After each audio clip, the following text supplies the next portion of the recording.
Space Coconut. Okay, so let's talk about Pitiless Plunderer version 2.0.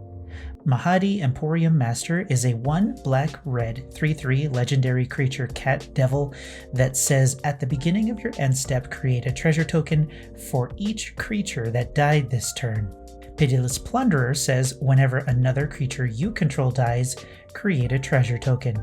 Both of these are uncommon, and Pitiless Plunderer is almost $13 right now. And now that Wizards is putting it into the command zone, Mahadi is probably going to skyrocket as well. Players are either going to go aristocrats or mass board wipes with this one to make as many treasures as they can. In my opinion, the ideal path for this one is aristocrats. It gives you the power to sack creatures you don't mind losing for value, possibly making your opponent sack creatures also with Dictative Erebos or Grave Pact, while leaving the creatures you want on your battlefield. And cards like Plaguecrafter and Vonus Hunger are going to do this pretty well. In Plaguecrafter's case, you'd be making 4 treasures for 3 mana, as well as possibly removing troublesome creatures that your opponents have. Since Mahadi doesn't need to actually see the creatures die, you can simply keep track of the bodies and then play him before the end step to get the value. With no mana ramp, you can play him on turn 4 and get a treasure by using any number of 1 mana creatures or spells that make a creature die. Accursed Centaur, Bloodfire Dwarf, Cabal Therapist, Cabal Trainee, and in the case of Carrion Feeder will also act as a sack outlet later in the game. Awaken the Erstwhile might be funny depending on the state of the game.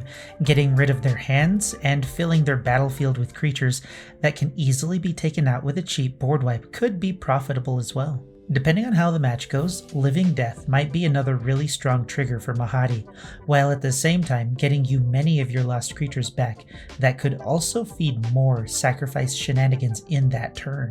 When you get the trigger, you can double it with Strionic Resonator and get immediate value with Reckless Fireweaver. And since you get the treasures at your end step, you can't cast anything with them until your next turn aside from instances and activated abilities.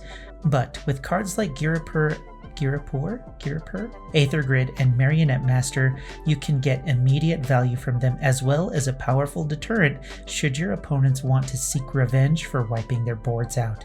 But if you want to watch them scramble during their next turns to stop you from winning on your next upkeep, you'll definitely want to slide Revel in Riches into your deck. It's just funny.